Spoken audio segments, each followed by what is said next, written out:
ஒரு நபருடைய குடியுரிமை பற்றி தீர்மானிக்கிற அல்லது அதை தேடுகிற, உறுதி செய்கிற அந்த அதிகாரம் தேர்தல் ஆணையத்துக்கு இல்லை. இப்ப அந்த பாரடைம் ஷிஃப்ட்ல தேர்தல் ஆணையம் அந்த அதிகாரத்தை தானே முன்வந்து எடுத்துக்கொண்டு தன்னுடைய அதிகாரம், தன்னுடைய உரிமை என்று வாதிட்டு கொண்டு இருக்கக்கூடிய ஒரு காட்சியை தான் நம்ம பார்க்கிறோம். இவ்வளவு பெரிய எண்ணிக்கையில வாக்காளர் பட்டியலிருந்து நீக்கம்னா அதுக்கு 3 காரணங்கள் தான் இருக்க முடியும். ஒண்ணு, மிகப்பெரிய அளவு இறப்பு, ஒரு பேரிடர்லாம் கொத்து கொத்தாக மனிதர்கள் இறந்து விழுவது ஒண்ணு, அது நடந்திருக்கணும். இல்லைன்னா என்மாசா வெளிநாடுகளுக்கு இடப்பெயர்வு செய்து போயிருக்கணும், இங்க ஆளே இல்லாம இருந்திருக்கணும். 3வது, திட்டமிட்டு வாக்குரிமை பறிக்கப்பட்டிருக்கணும். இப்ப நடந்திருக்கக்கூடிய விஷயங்களை வைத்து பார்க்கும்போது நிச்சயமாக திட்டமிட்ட முறையில வாக்குரிமை பறிக்கப்பட்டதாகத்தான் இதை பார்க்க வேண்டியிருக்கு. இந்த காலகட்டத்தில் தேர்தல் ஆணையம் எடுத்த எல்லா முடிவுகளும், எடுத்த எல்லா நடவடிக்கைகளும் கொஞ்சம் கூட வெளிப்படைத்தன்மை இல்லாமல் மூடுமந்திரமாகத்தான் நடந்திருக்கிறது. அனைவருக்கும் வணக்கம்.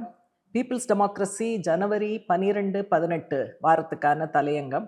இந்த தலையங்கம் பொதுவாக தேர்தல் ஆணையம், எஸ்ஐஆர் இது சம்பந்தமான கருத்துக்களை உள்ளடக்கியது. தலைப்பு ஆடுகளம் எவ்வளவு சமமானது அப்படிங்கிறது. நம்ம லெவல் பிளேயிங் ஃபீல்டு அப்படிங்கிறத தேர்தல் நேரத்தில் பேசுவோம். How level is the playing field, அதுதான் தலையங்கத்தினுடைய தலைப்பு.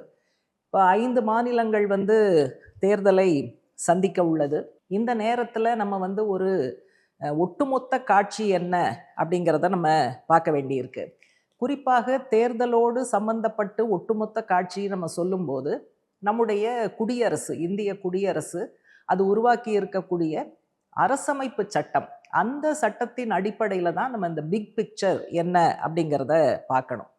இப்போ நம்முடைய வாசகர்கள் அல்லது இதை கேட்டுக்கொண்டு இருக்கக்கூடிய தோழர்கள், நண்பர்கள், இந்த கான்ஸ்டிடியூஷன் இது சம்பந்தமாக என்ன சொல்கிறது அப்படிங்கிறத நம்ம நினைவுபடுத்த வேண்டிய அவசியம் இருக்குது. ஏன் நம்ம நினைவுபடுத்தணும்னு சொன்னால், ஆர்எஸ்எஸ், ஹிந்துத்துவ அமைப்புகள், அவங்களோட சேர்ந்த கார்ப்பரேட் மீடியாக்கள் பண்ணுகிற அந்த பெரிய சவுண்டில், அதாவது ஹிந்து ராஷ்டிரா வந்துருச்சு, அது கைகூடிடுச்சு அப்படின்னு சொல்கிற இடங்களில் நம்ம எல்லாத்துக்கும் நினைவுபடுத்தி, இல்லை இன்னும் வரல, நம்முடைய அரசமைப்பு சட்டம் 1950 ஜனவரி 26 அமலில் இருக்கக்கூடிய அரசமைப்பு சட்டம் இன்னமும் அமலில் இருக்கிறது. அதில் இருக்கக்கூடிய அம்சங்கள் தொடர்ந்து அமலில் இருக்க வேண்டும், நடைமுறையில் இருக்க வேண்டும்ங்கிறத நம்ம நினைவுபடுத்த வேண்டியிருக்கு. அதனால தேர்தல் சம்பந்தமாக என்ன விவாதம் நடத்தினாலும், கருத்து நடத்தினாலும், கருத்தை சொன்னாலும் அது அரசமைப்பு சட்டத்தினுடைய அந்த வரையறைக்கு உட்பட்டு இருப்பதுங்கிறது தான் சரியானது. அரசமைப்பு சட்டம் இந்தியாவினுடைய நிர்வாக அமைப்பு குறித்து என்ன சொன்னுச்சு? நாடாளுமன்ற ஜனநாயகம், அதனுடைய மையமாக தேர்தல் ஜனநாயகம், அதில் குறிப்பாக வயது வந்த அனைத்து இந்தியர்களுக்கும் வாக்குரிமை அப்படிங்கிறது தான் அரசமைப்பு சட்டத்தினுடைய மையமான அம்சம். அதனால் இந்த யூனிவர்சல் அடல்ட் ஃப்ரான்ச்சைஸ் என்று நாம் சொல்லுகிற இந்தியாவில் அது அமலுக்கு வந்தபோது, அந்த காலகட்டத்தில் ஐரோப்பா பல நாடுகளில் அது அமலில் இல்லை. எல்லோருக்கும் வாக்குரிமைங்கிறது அங்கெல்லாம் கொஞ்சம் பின்னால் தான் வந்தது. அதனால் நம்ம ரொம்ப ஆரம்பத்தில் இருந்தே அதை உருவாக்கி இருந்தோம். அதில் ஒவ்வொரு வயது வந்த இந்தியரும் தேர்தலில் பங்கெடுக்க வேண்டும், வாக்களிக்க வேண்டும். அவர்களுக்கான பிரதிநிதிகள் யார் என்பதை தேர்வு செய்வதற்கு அவர்களுக்கு உரிமை வேண்டும். அது நாடாளுமன்ற தேர்தலாக இருந்தாலும், அசெம்பிளி தேர்தலாக இருந்தாலும், அதே போல உள்ளாட்சி தேர்தல்களாக இருந்தாலும் அவர்களுக்கு இந்த உரிமை என்பது அரசமைப்பு சட்டத்தால் வழங்கப்பட்டு இருக்கிறது. எக்காரணம் கொண்டும் அது பறிபோகக்கூடாது அப்படிங்கிறது ரொம்ப ரொம்ப முக்கியமான விஷயம். இப்போ இதை பற்றி பேசும்போது இதையெல்லாம் உத்தரவாதப்படுத்த வேண்டியது யாரு அப்படின்னா தேர்தல் ஆணையம். அதனால தான் வானளாவிய அதிகாரம்ங்கிறது தேர்தல் ஆணையத்திற்கு கொடுக்கப்பட்டிருக்கு. அவ்வளவு அதிகாரம் படைத்த தேர்தல் ஆணையம் நியாயமாகவும், நேர்மையாகவும், பாரபட்சம் அற்றதாகவும் நடந்து கொள்ள வேண்டும் அப்படிங்கிறது தான் பொதுவாக அனைவருடைய எதிர்பார்ப்பும். அதில் ஒரு பகுதி தான் அனைத்து வாக்காளர்களுக்கும், அனைத்து அரசியல் கட்சிகளுக்கும் லெவல் பிளேயிங் ஃபீல்டு, சமமான ஆடுகளம் கிடைப்பதை தேர்தல் ஆணையம் உத்தரவாதப்படுத்தணும் அப்படிங்கிறது இதனுடைய தொடர்ச்சியாக தான் நம்ம எதிர்பார்க்கிறோம். இப்போ இது சம்பந்தமாக முதல் தேர்தல் ஆணையம் சுகுமார் சென் அப்படிங்கிறவர் தான் ஆணையராக இருந்தார். இந்த கான்செப்டை வந்து 2 நடவடிக்கைகள் மூலமாக அவர் அதை உறுதி செய்தார். ஒன்று என்ன சொன்னார்னா, வாக்களிப்பது அவர்களுக்கான உரிமை. அதனால வாக்காளர் பட்டியலில் அனைத்து வயது வந்த இந்தியர்களும் இடம்பெறுவது அல்லது இடம்பெற வைப்பது அப்படிங்கிறது தேர்தல் ஆணையத்தினுடைய பொறுப்பு. அது வந்து வாக்காளர்களுடைய பொறுப்பு அல்ல அப்படிங்கிறது ஒரு முதல் நடவடிக்கையாக அவர் தெளிவுபடுத்தினார்.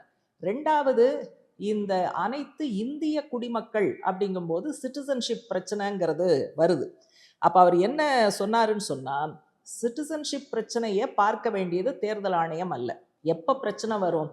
ஒரு வாக்காளருடைய குடி உரிமை அது சம்பந்தமாக ஒரு டிஸ்பியூட் வந்தாதான். யார் எழுப்ப முடியும்? அக்கம் பக்கத்தில் இருக்கிறவங்க சொல்லலாம், இவர் வந்து இந்திய நாட்டை சேர்ந்தவர் இல்லை, இந்திய பிரஜை இல்லைன்னு சொல்ல முடியும். அப்படி ஏதாவது சிக்கல் வந்தால் கூட, சர்ச்சை வந்தால் கூட, உள்துறை அமைச்சகம், ஹோம் மினிஸ்ட்ரி தான் இதை பார்க்கணுமே ஒழிய தேர்தல் ஆணையத்தில் இதில் தலையிடுவதற்கு அதிகாரம் கிடையாது அப்படிங்கிற அந்த 2வது அம்சத்தையும் இந்தியாவினுடைய முதல் தேர்தல் ஆணையம் இதை வந்து மிக விளக்கமாக சொல்லிவிட்டது.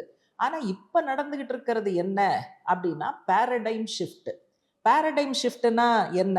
ஒரு அடிப்படை கருத்தோட்டத்தை முற்றிலும் மாற்றி அமைப்பது.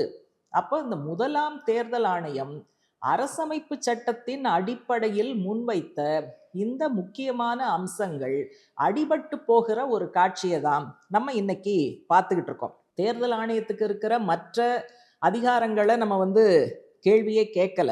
அரசமைப்பு சட்ட பிரிவுகள் 324, 326, 327 தாராளமாக அதெல்லாம் வச்சுக்கட்டும். ஆனால் இவ்வளவு அதிகாரங்கள் இருந்த போதும் ஒரு நபருடைய குடியுரிமை பற்றி தீர்மானிக்கிற அல்லது அதை தேடுகிற, உறுதி செய்கிற அந்த அதிகாரம் தேர்தல் ஆணையத்துக்கு இல்லை.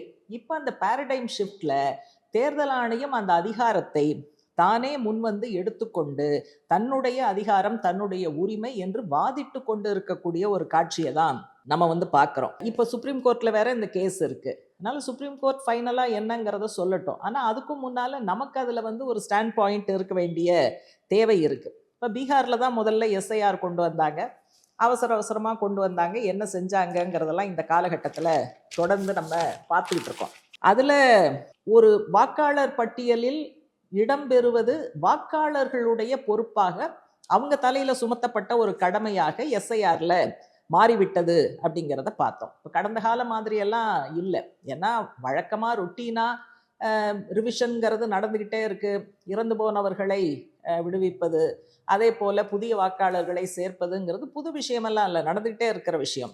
ஆனால் இப்போ தான் வந்து நீ ஃபார்ம் ஃபில்அப் பண்ணி கொடு, நீ அதை கொடு, இந்த சர்டிஃபிகேட் கொடு, அந்த சர்டிஃபிகேட் கொடு, உங்கள் பெற்றோரில் யாராவது ஒருத்தர் வந்து வாக்காளர் பட்டியலில் கடந்த காலத்தில் இருந்திருக்காங்களாங்கிறத கொடு, 2003 வாக்காளர் தேர்தலில் நீ வந்து ஓட்டு போட்டியா, வாக்காளர் பட்டியலில் உன்னுடைய பேர் இருக்கா அப்படிங்கிற கேள்விகள் முழுக்க இந்த காலகட்டத்தில் தான் வந்திருக்கு.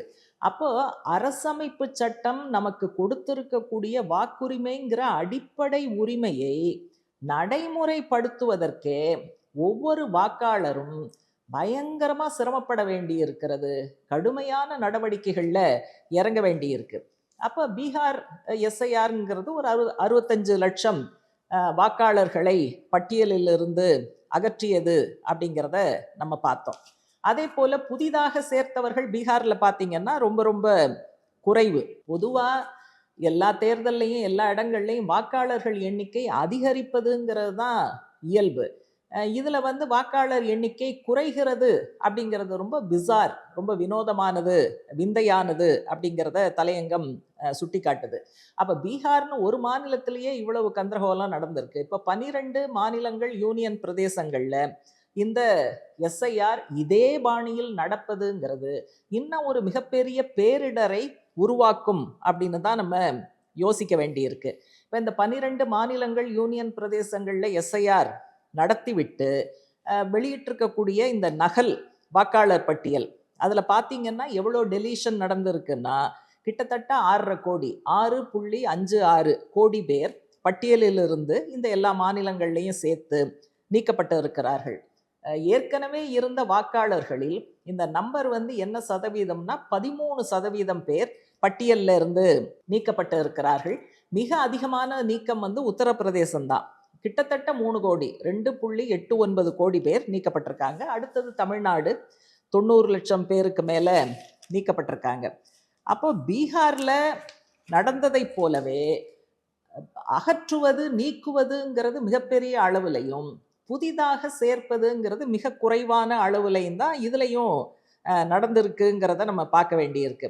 இப்போ வந்து உத்தரப்பிரதேசத்துல ஒரு பிரச்சனை என்ன கண்டுபிடிச்சாங்கன்னா, ஊரக ரூரல் உத்தரப்பிரதேஷ், கிராமப்புற உத்தரப்பிரதேசத்தினுடைய கிராமப்புற பகுதியில 3 கோடி வாக்காளர்கள் டிஃபரன்ஸ் வருது. எதுக்கும்னா அந்த எஸ்ஐஆர் முடிஞ்சதுக்கு பிறகு இவங்க வெளியிட்ட பட்டியலுக்கும், உள்ளாட்சி தேர்தல் நடத்துவதற்கு அங்க இருக்கக்கூடிய மாநில தேர்தல் ஆணையம் அவங்களும் ஒரு பட்டியல் ரெடி பண்ணுவாங்க. அவங்க ரெடி பண்ண பட்டியலுக்கும் எஸ்ஐஆருக்கு பிறகு இப்ப வெளியான பட்டியலுக்கும் இடையிலேயே 3 கோடி வாக்காளர்கள் வித்தியாசப்படுகிறார்கள் அப்படிங்கிறத நம்ம பார்க்கிறோம். ஆனா நீங்க அஸ்ஸாம பார்த்தீங்கன்னா இந்த காலகட்டத்தில் டெலிஷனே கிடையாது. வாக்காளர் எண்ணிக்கை கூடியிருக்கு. அது எப்படி மற்ற மாநிலங்கள்ல ஒரு விதமாகவும் அஸ்ஸாம்ல வேற விதமாகவும் நடக்க முடியும் அப்படிங்கிறது வந்து ஒரு அப்படின்னு சொன்னா இந்த எஸ்ஐஆருங்கிற பேர்ல ஒரு அரசியல் ப்ராஜெக்டாக அதை எடுத்து திட்டமிட்ட முறையில இது கையாளப்படுகிறது அப்படிங்கிறத நம்ம கவனிக்க வேண்டியிருக்கு. இவ்வளவு பெரிய எண்ணிக்கையில வாக்காளர் பட்டியலிருந்து நீக்கம்னா அதுக்கு 3 காரணங்கள் தான் இருக்க முடியும். ஒன்று, மிகப்பெரிய அளவு இறப்பு, ஒரு பேரிடர்லாம் வந்து கொத்து கொத்தாக மனிதர்கள் இறந்து விழுவது ஒன்று, அது நடந்திருக்கணும். இல்லைன்னா என்மாசா வெளிநாடுகளுக்கு வந்து இடப்பெயர்வு செய்து போயிருக்கணும், இங்கே ஆளே இல்லாமல் இருந்திருக்கணும்.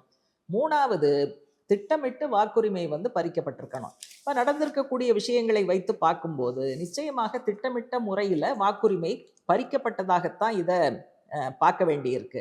இந்த காலகட்டத்தில் தேர்தல் ஆணையம் எடுத்த எல்லா முடிவுகளும், எடுத்த எல்லா நடவடிக்கைகளும் கொஞ்சம் கூட வெளிப்படைத்தன்மை இல்லாமல் மூடுமந்திரமாகத்தான் நடந்திருக்கிறது.